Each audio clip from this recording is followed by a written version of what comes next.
Hello, this is Addie Banks, and welcome to Hope from History, where we share the truth about Black American history. We focus on early Black entrepreneurs in American history to inform and inspire. I always say that if all you know about Black history is slavery and Jim Crow, you don't know Black history. January is the month that Americans honor civil rights and the birthday of Reverend Dr. Martin Luther King Jr. We highlight the contributions of people who played pivotal roles in the American civil rights movement. During this show, we will look at the complexity of methods and persuasions necessary to achieve results during the movement. We are aware of different approaches used to this end by Dr. Martin Luther King Jr., nonviolent protests, and Malcolm X, by any means necessary. But also in business and political communities, there were clashes between giants. Never in the perceived outcomes, but how to reach them. Let's step back into the era and examine some activities focusing upon Birmingham, Alabama.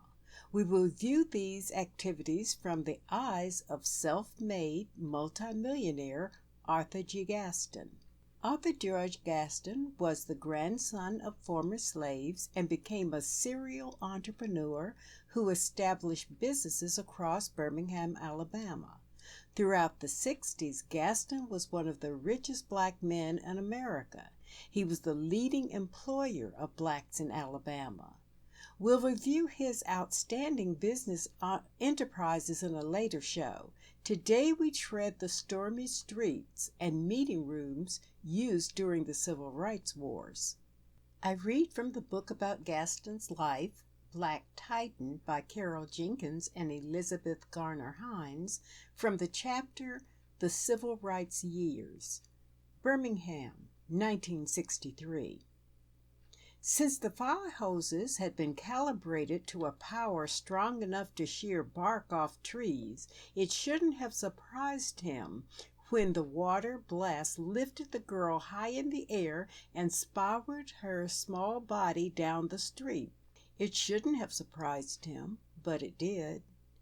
No one had a better view of the pitched battle between the dogs, children, and fire hoses that spring of 1963 than A.G. Gaston.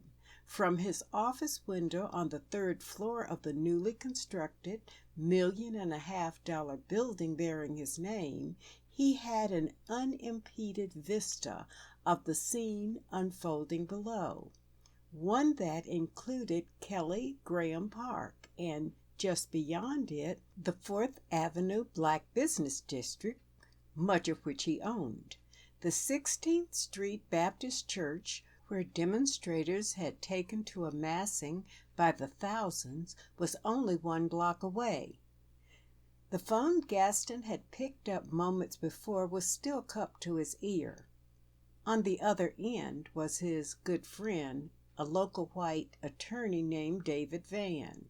The melee ensued outside his window, shocked Gaston, but nothing more than the sight of the young girl sent airborne by the brutal stream of water. "Lawyer Vann," Gaston remarked in horror to his friend, "they have rolled that little girl down the street." Whatever hesitations Gaston harbored about how the war should be waged was quickly dissolved. Those who have not read accounts of the movement believe what they are told about participants, like many Black people did not even support Martin Luther King, or King had to fight against Uncle Toms who were apologists rather than activists.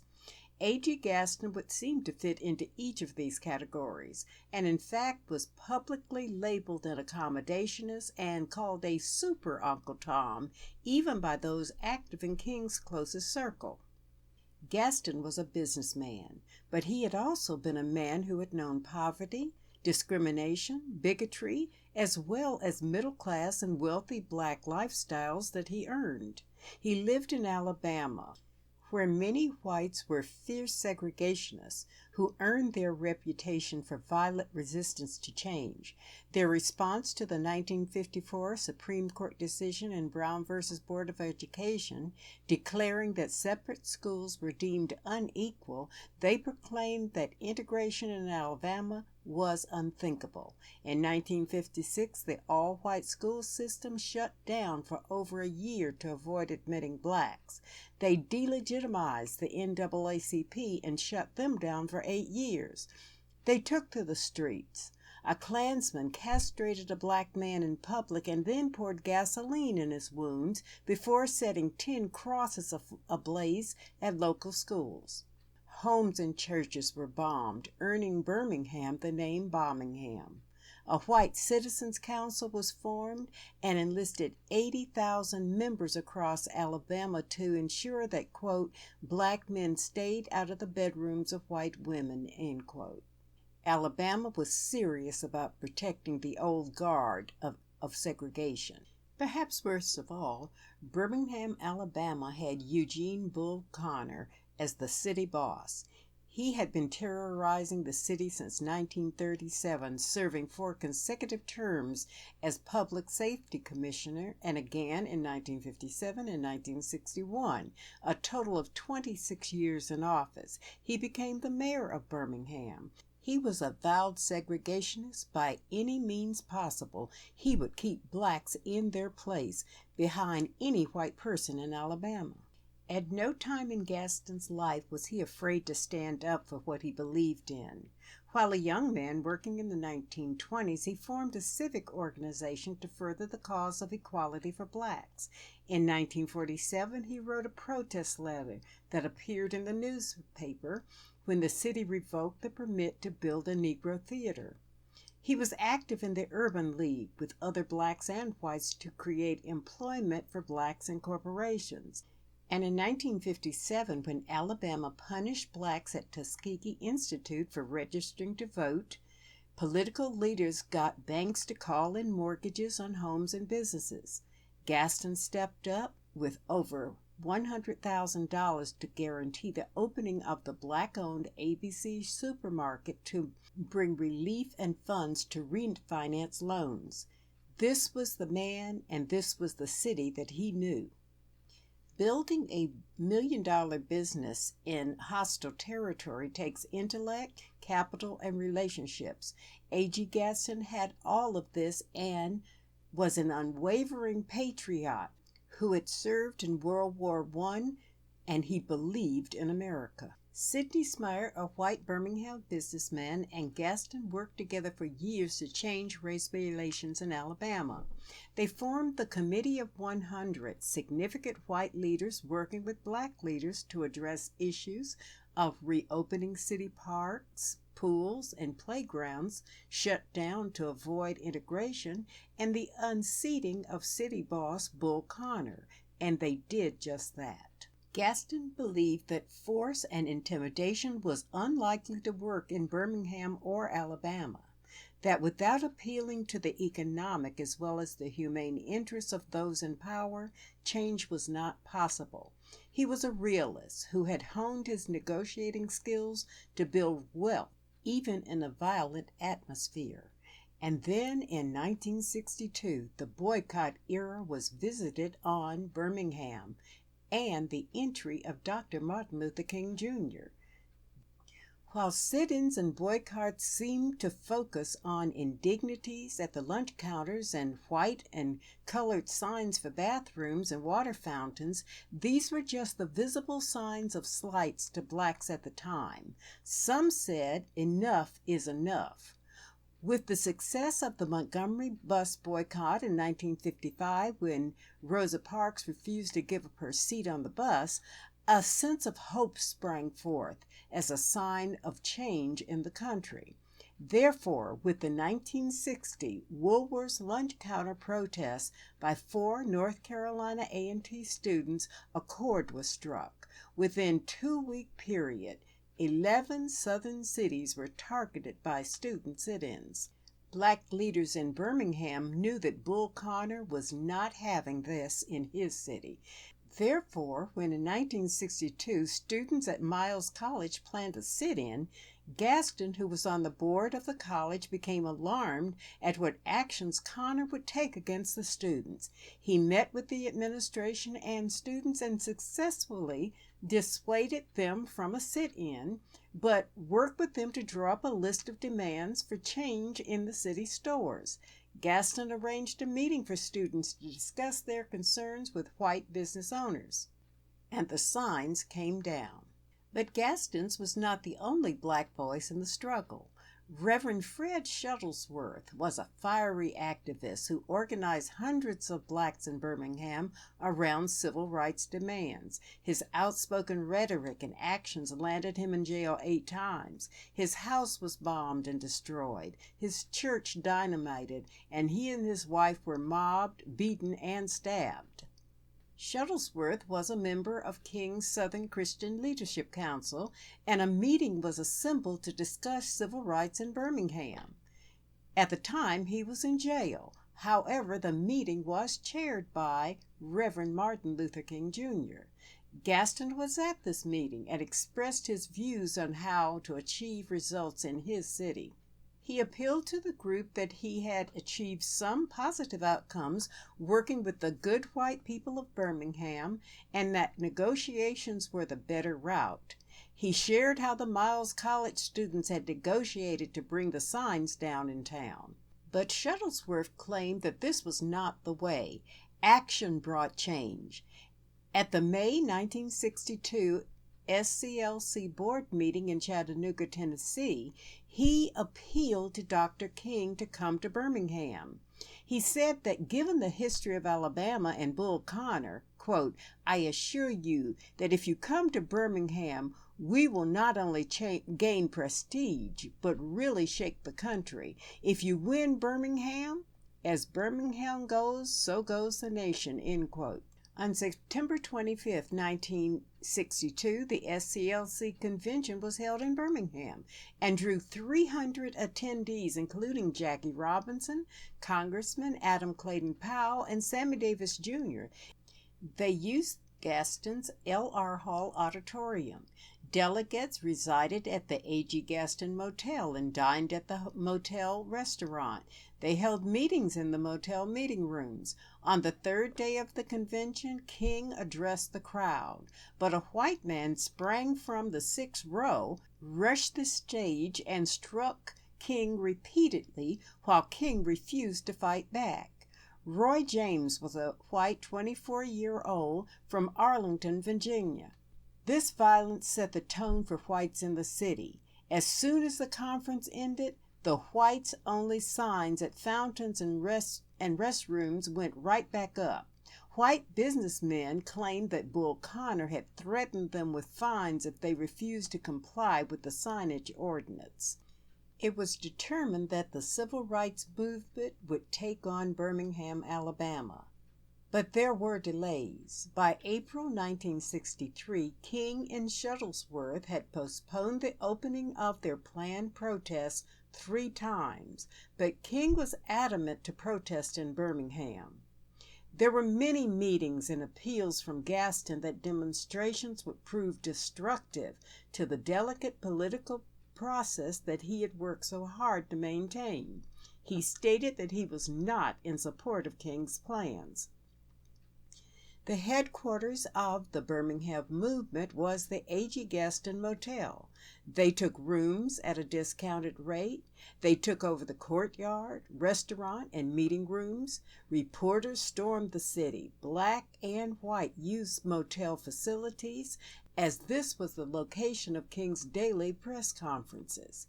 Gaston allowed the group to use the vacant Smith and Gaston building free of charge. Because he was still convening meetings with the biracial businessmen, Gaston would not turn his back on those efforts to bring changes within the system. The movement heats up. April 3rd, the protests begin. Demonstrators targeted 4 lunch counters in town, and many were arrested. April 4th, leaders issued 6 demands. 1. Desegregation of all lunch counters and all public facilities and all downtown stores. 2. Immediate establishment of fair hiring practices in these stores. 3. The dropping of all charges against those who had been arrested during sit-ins. 4. The establishment of fair housing practices in all city departments. 5. Reopening of city parks and playgrounds, all of which were closed to avoid desegregation. The establishment of a biracial group to work with a timetable for desegregation of all Birmingham schools. Over the next few days, protests continued. April 7, Palm Sunday, the protests heated up. A non-movement spectator got into a fight with a couple of Bull Connor's dogs. The fight escalated with a crowd attacking the person claiming they saw a knife. This created a newsworthy incident and excited the movement. The confrontation was what they needed to spark outrage and activism. April 10th. Bull Connor got a temporary injunction from a state circuit court judge to prohibit the movement from marching, picketing, sit-ins, and parades. April 11th. At a former news conference later that day, there were more clarity about whether or not the injunction was to be obeyed. Quote, "Damn the torpedoes, full speed ahead," end quote, Shuttlesworth announced. On April 12th, Good Friday, there would be a demonstration, and the leaders would submit to arrest. King's statement gave the reasoning. Quote, "We believe in a system of law based on justice and morality. Out of our great love for the Constitution of the United States and our desire to purify the judicial system of the state of Alabama, we risk this crucial move with an awareness of the possible consequences involved," end quote. April 12th. On Good Friday, Gaston appealed to King to honor the sanctity of the Easter season and the need to obey the law, as well as the dangers that seemed almost certain. King listened, but said to Abernathy, "Ralph, I'm going to march regardless of what they say." Though the visitors to room 30 had managed to convince themselves all over again that ceasing and desisting on the protest was the way to go, King, in Abernathy's recollection, remained firm. Addressing the pillars of the Black Birmingham Society seated about the room, he ended the meeting politely. "Thank you for your words of advice," King said, "but we're going to have a march now." Gaston and the group were left behind in the motel as King, Abernathy, and Shuttlesworth made their way to a rally at the Zion Hill Church. Then, with hundreds of supporters following them, they marched straight up 17th Street. Bull Connor was waiting for them. King and Abernathy were unceremoniously picked up by the seats of their pants and thrown into the back of a paddy wagon. They were carted off to the Jefferson County Jail and placed in solitary confinement. April 15th. The new mayor was inaugurated, replacing Bull Connor. Though also a segregationist, Albert Boutwell knew that if not for Gaston's efforts to secure black voters, he would not have been elected. At this point, 260 people had been jailed, and the NAACP was working to set aside Connor's injunction. It was at this time that King wrote the famous letter from a Birmingham jail. He wrote, "Why direct action? Why sit-ins, marches, and so forth?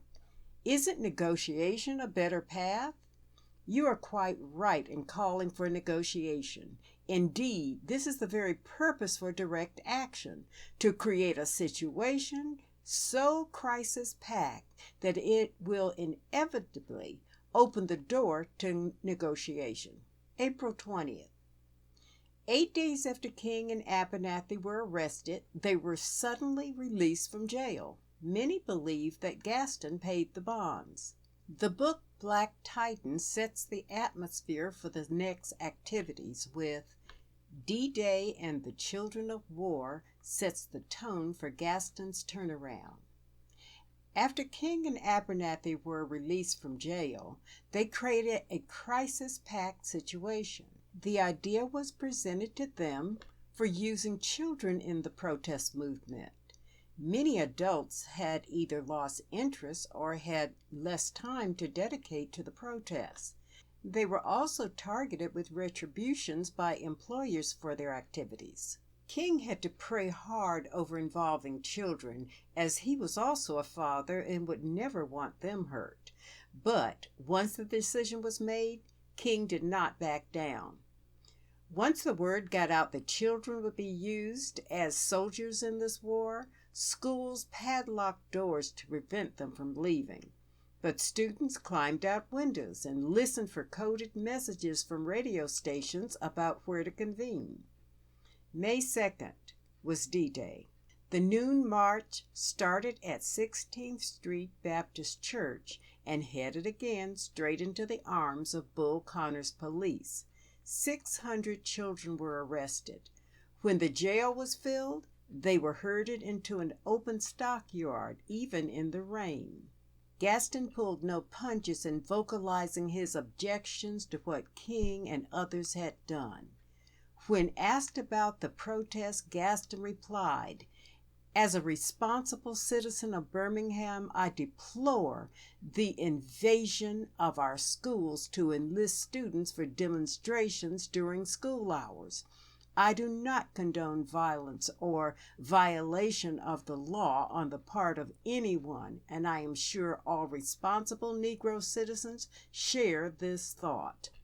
At the motel the next day, Gaston told King face to face, "Let those kids stay in school. They don't know nothing."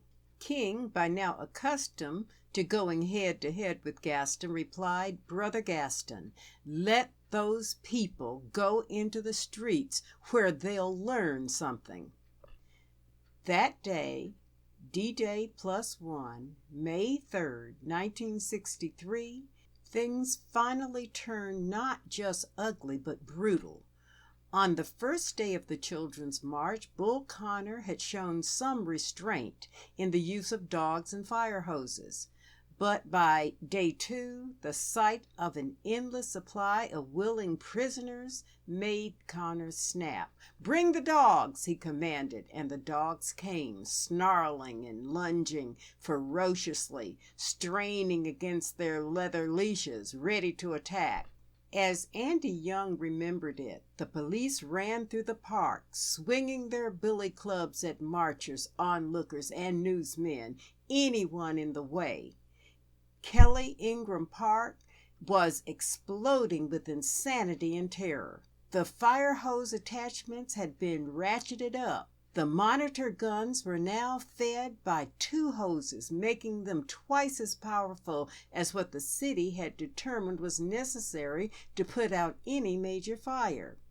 The fabric of shirts and dresses peeled away under the level of pressure. The people wearing them knocked straight off their feet. Or, if you were a small child, you might have taken flight, hoisted as you were in the air and pinwheeling down the street head over head. Gaston, surveying the scene from his office window, had finally been converted. If the image of that little girl spinning through the air proved anything to him, it proved how truly debased Bull Connor was, and how morally negligent any person who allowed his actions to continue unabated. That meant white businessmen, the U.S. government, and A.G. Gaston himself. David Van was still on the line. "Lawyer Van," Gaston said, "I can't talk with you right now, or ever. My people are out there fighting for their lives and my freedom. I have to go help them." With that, he hung up the phone. Know that there is hope from history. This is Addie Banks. Thank you for joining me, and stay tuned for more American history.